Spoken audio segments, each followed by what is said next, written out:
Sup guys, Heatkin here, bringing you a review on the latest Bleach chapter. Apologize for this late review and possibly upload.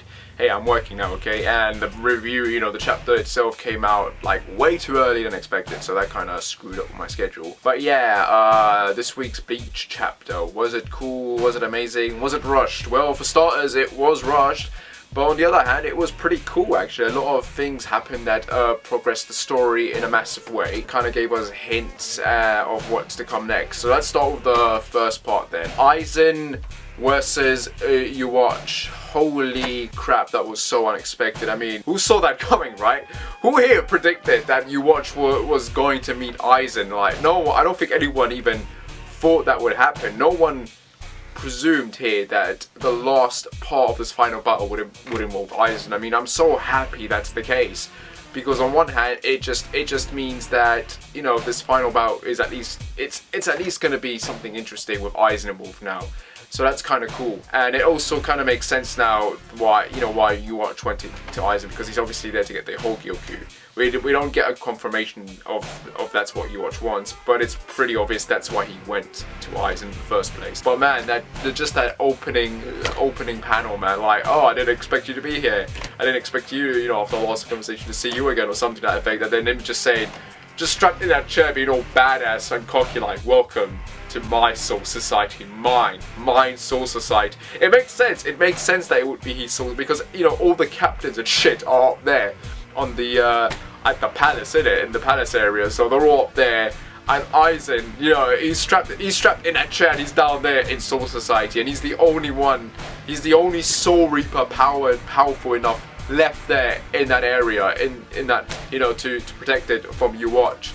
So it's kind of ironic, really. It's kind of funny. So yeah, him saying it, yeah, welcome to my, it just makes sense, because it is he's now. He owns that shit. No one else is there to protect it from you watch. He's the only defender there, so that's kind of cool. And you watch this, he's just loving it all. That smile he's just giving, like, he's enjoying this, man. He's enjoying. You can tell that these two, like, God, I've just been waiting for these two just to face up, and it's so funny, great to see the two villains of the series just like coming together. It's so freaking awesome. It's especially ironic when you consider the fact that we had the previous villains in the previous chapter before, and now we got the two main villains here. Like, it's just so freaking great. We then cut to Uryu, like running up some stairs and shit, like, and he senses someone's presence, and an arrow, hits near his feet, and he looks up, and there's his dad and Ichigo's father. So yeah, those guys are finally into the picture, and it looks like that's all they did. So yeah, basically Uryu's dad's there to give him an arrow, a silver arrow that if shot in the heart of a Quincy can kill them.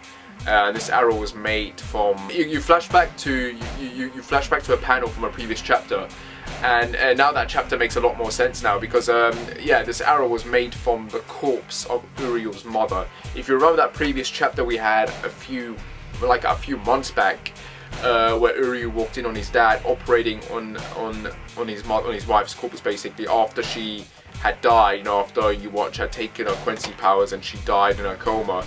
His dad was operating and constantly trying to figure something out. We don't know what it was, but now we know. So yeah, this element of the story was foreshadowed, and now it makes a lot more sense now what he was doing. But the one hit arrow kill, whatever, just coming out of nowhere, like, it is still kind of an ass pull, but it was foreshadowed. It's also kind of symbolic, actually, if you think about it. The fact that Uryu's gonna use something from his mother's heart to kill him. So it's basically his mother's heart that's gonna end up killing you watch. So it's pretty obvious that's what's gonna happen.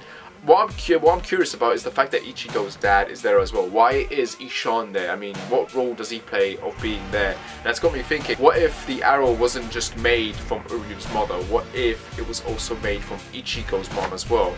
After Ichigo's mom died, Ishan, after Uryu's dad did all of that experimenting thing, finding out what was with his wife's corpse, and he found that, he probably then went to Ishan and was like, let me do that with your wife. I mean, they were cousins afterwards, so there's some sort of permission and allowance there for him to have to do that, to have the right to do that. And Ishan probably would have agreed to it as well. Okay, fair enough. If it's gonna kill your watch in the future, then yeah, go ahead. But be gentle, I guess. So I'm wondering if that's the case. If that arrow, it was made not from just Uryu's mom, but also Ichigo's mom, and in that essence, it's kind of symbolic in the way that it's going to be the mom's it's going to be the dead moms of the two heroes, which are going to end up killing who ended up killing them in the first place. So that would kind of be ironic if that's what happens. Also, I'm sensing that this is going to it's going to come full circle of Ichigo and Uryu when they both team up to fight in terms of them combining their strengths. If you remember the very first arc, I think with Uryu and Ichigo, when they were fighting Hollows, and I don't know what it was it Uryu touching Ichigo's sword or Ichigo touching Uryu's bow or whatever. Anyway, one of those happened, right? And Uryu's bow or Ichigo's sword, whatever, got supercharged. So I'm wondering that's what's going to happen here. They're both going to like hold hands or some shit, and that arrow's going to get charged up like hell, and that's what's going to end up being sent into Uwatch's heart, and that's how they're going to kill him. But the thing is, Uwatch is going to have to be distracted and at least somewhat wounded enough for them to get that shot in, because that dude's just going to see that shit coming from a mile away. We then cut to Ichigo and Renji going through that little spirit realm, whatever, trying to catch up to Uwatch, and Ichigo's, he's collapsing and you can tell he's tired and exhausted. What doesn't make sense is the fact that Urihime didn't heal him, right? But then you have to consider the fact that some injuries take a while to heal, so it could be a case that it would have taken a couple of minutes just to heal Ichigo up, maybe even longer than that, and they don't have time for that shit. You understand? They need to get moving. They need to get to Uwatch as fast as possible before he can complete his master plan, or the final part of his master plan. So they don't have time to spare to heal up, so they're rushing in there with no plan or action in thought, to be honest. What's interesting is that he mentions Rukia, like, wow, that he's kind of glad that Renji and Rukia came, or he's a bit, nervous that they're coming. So that means that Rukia is obviously going to be part of this final fight. So she's probably on her way, but why she's taking long, I don't know. So that's the confusing part. Maybe she's taking care of Urihime, or maybe she's getting some sort of power from one of the from one of the Fullbringers in it. So that could be a case. But yeah, we get a bit of a character development, a moment, if you will, with Renji and Ichigo, and it just spells death flags here. You've got Renji just going to Ichigo, trying to snap him out to get him moving, but also saying that, like, if it wasn't for Ichigo, him and Rukia wouldn't have become friends again. They wouldn't have spoken to each other, and that he's gonna, the way that Ichigo pushed him forward and helped him up, he's gonna help him till his last breath. And that for me just screams massively that Renji's gonna die in the final chapters.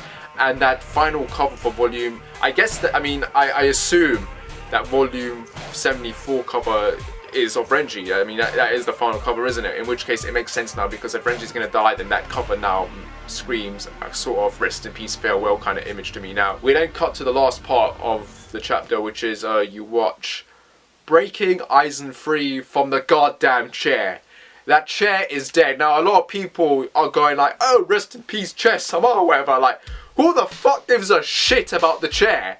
It's just a chair. Like, screw the chair. I don't care about the chair. I'm happy that Aizen's freaking out of the chair now. Like, thank God. We've been waiting how many years? I mean, I only started reading last year, but God, I can't imagine what it felt like for you guys reading this shit. I'm wondering when he was going to get out of this chair. And now he's out of the chair, so like, yay! Thank God. Like, that was the best part of this chapter. Aizen getting out of the chair. And you'd think he'd be grateful, and he is obviously sort of grateful, but at the same time he's like, you're not gonna beat me now it's my turn to beat you. And yeah, he pretty much just tells you what straight up that he's gonna, now that he's broken him out of the chair, he can stop him now. And you get this kind of interesting little banter, obviously, with Uwatch explaining why he would do that, but he wants to protect Soul Society now, and Aizen explaining that it's nothing like that.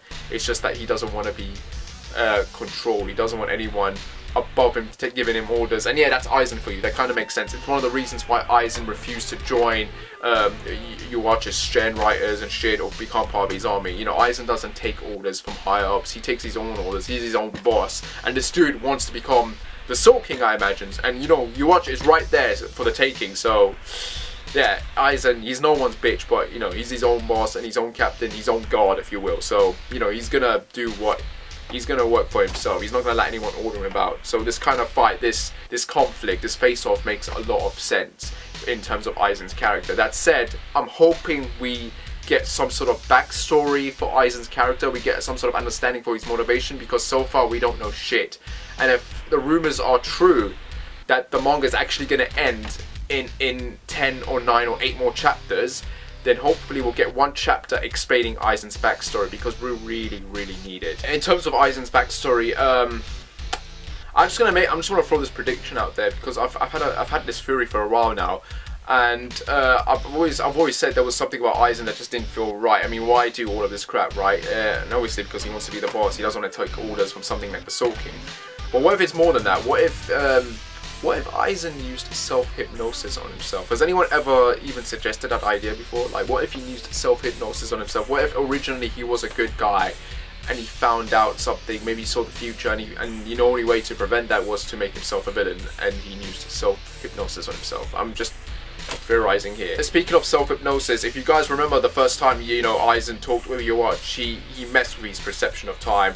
And right now it looks like that effect is, that power is still in effect, because if you remember, Aizen sort of merged together with Zanpakuto, I think.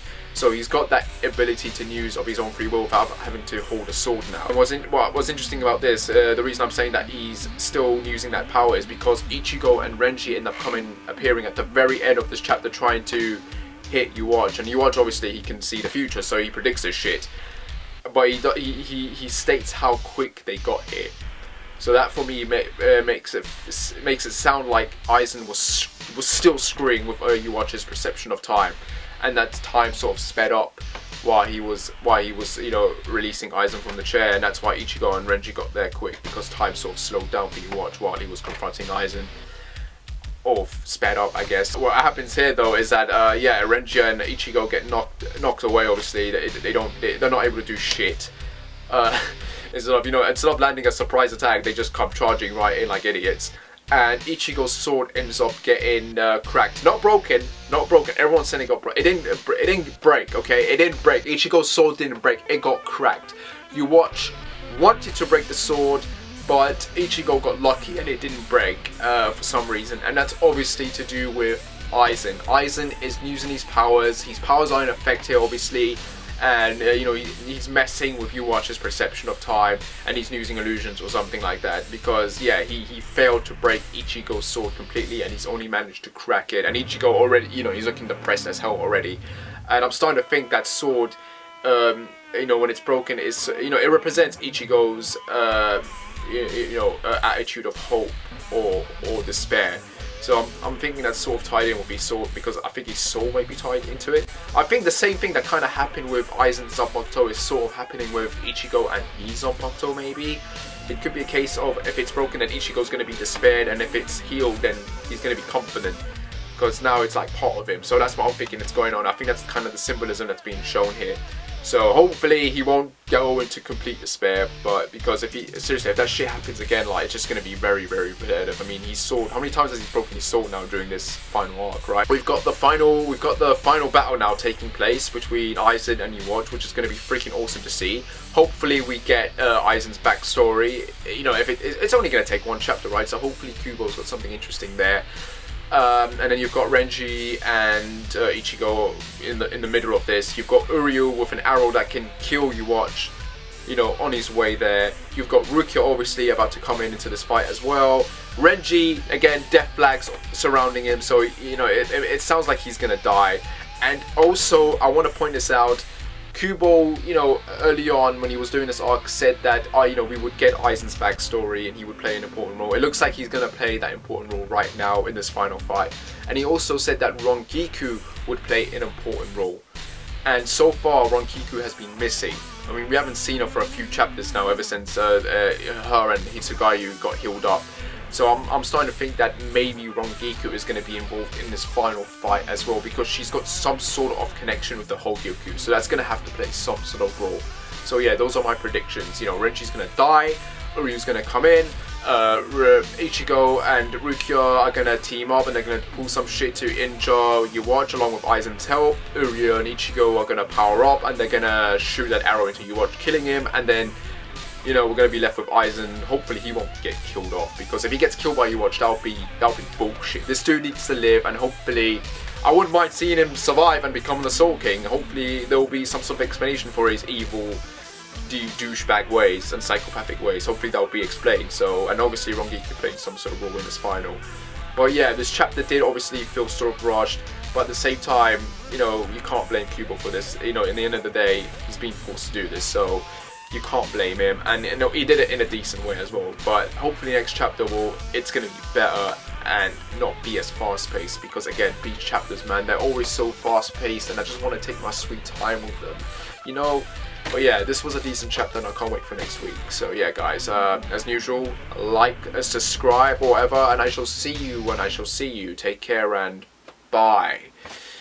And I hope you like this review, yeah. Take care guys.